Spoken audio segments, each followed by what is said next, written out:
obviously you had a pretty dire warning from New South Wales last night. How did the grid cope? So last night at about 4 p.m, I received contact from Daniel Westerman, the CEO of the Australian Energy Market Operator, who informed me that a generator that we were expecting to come online was not going to do so. I can inform the public that that generator will be coming online tonight, so supply conditions will ease. So the outlook at the moment, we're cautiously optimistic that everything will be fine for the foreseeable future, but we are monitoring the situation closely because of the changed weather conditions and the unreliability of our existing kit. What generator is that? What generator is that? Have the energy generators been upfront with AEMO? Well, what's become clear is that a number of generators have been trying to game the system. They haven't been transparent with the independent market operator about what capacity they have available and when they can bring it online. My message to the generators needs to be very clear. Stop putting your profits above people.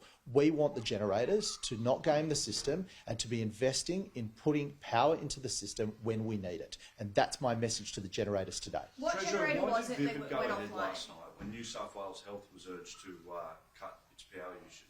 Well, the New South Wales government obviously looked at ways that it could minimise the electricity usage amongst non-critical services in the public service. That's not unusual. We do this from time to time. We made an assessment based on the amount of reserve capacity that was available. We were advised by the Australian Energy Market Operator that we didn't need to take steps to turn off Vivid. We know that Vivid puts minimal pressure on the electricity system because we use LED lights and energy efficient lights, and it's just another reminder to consumers that if you can upgrade your lighting system, if you can upgrade your appliances to energy efficient ones, that does a huge amount to reduce the pressure on the system. Have some public servants been told to work from home? What sort of measures have the public service been asked to take? Like, will this affect hospitals? I understand 2GB was reporting South West Sydney Health was asked to conserve energy.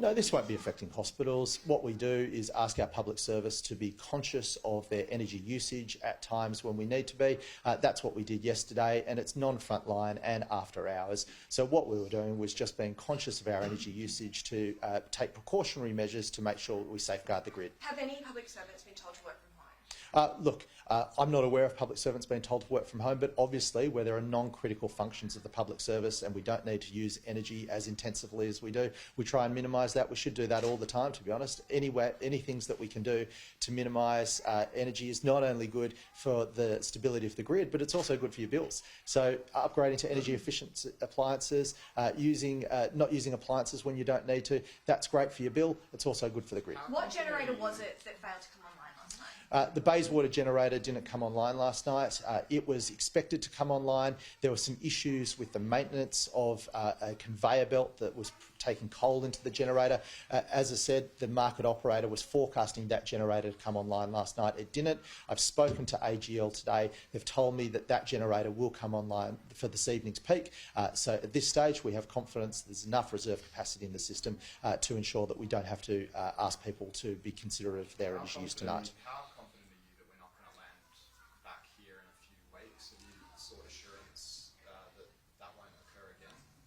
Well, at this stage, we're confident that we're doing everything possible to maintain system stability. We're working very closely with the Australian Energy Market Operator. These are the engineers that run the energy system. I've spoken to all the energy companies overnight and have encouraged them to make sure that they're working with the independent market operator to bring their capacity online, particularly at areas of peak demand. That's what we're doing. Could this be a trend this winter, though, where you're telling people every few weeks to turn off their dishwashers? Well, this is not a unique situation that we're facing here in New South Wales. All the states and territories on the national energy market grid are facing the same pressures. We saw earlier in the week the Queensland Premier was out asking her citizens to be considerate of their energy usage. The Victorian government faced a very tight supply measure the night before last. This is happening right across the national energy market. The reason it's happening is because of a confluence of events. We're seeing prices massively escalate because of the war in the Ukraine, which is pushing up the commodity price of gas and also coal. We're seeing an unseasonably cold time of year, so we expect normal cold conditions during winter, but it's unseasonably cold at the moment, and the electricity generators that we're relying on are getting older and they're becoming less reliable. And this is not just happening in New South Wales, this is happening in Victoria and Queensland and right across the national energy market.